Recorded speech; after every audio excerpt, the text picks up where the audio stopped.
এখন আর কাউকে বেঁধে রাখি না, কারোর প্রতিও আর কোনো প্রত্যাশা রাখি না। যে যাওয়ার সে নির্দ্বিধায় যাক, যে থাকার সে তার সবটুকু নিয়ে থাক।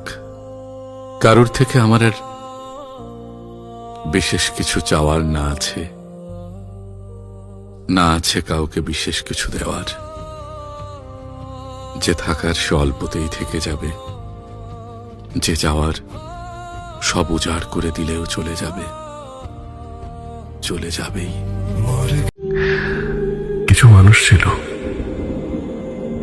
যাদেরকে আমি আমার জীবন থেকে কখনোই যেতে দিতে চাইনি।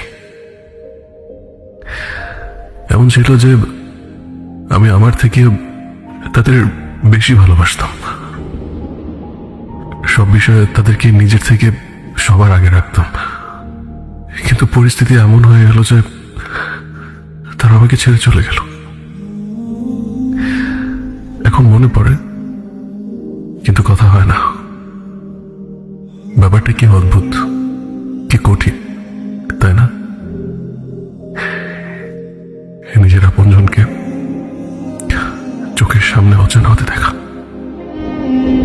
যে মানসিক শান্তি দিতে পারে, কিংবা যার সাথে কথা বললে মানসিক প্রশান্তি পাওয়া যায়, প্রকৃত অর্থে সেই প্রিয়জন।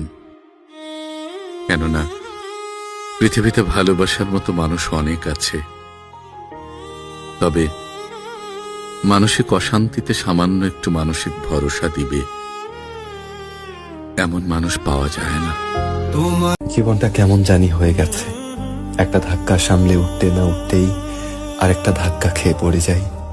এতটা ক্লান্ত হয়ে যাই যে আর উঠে দাঁড়ানোর শক্তিটুকু থাকে না। চারপাশে চেয়ে দেখি শুধু অন্ধকার, হাত ধরে টেনে উঠাবে এমন কোনো মানুষ নেই।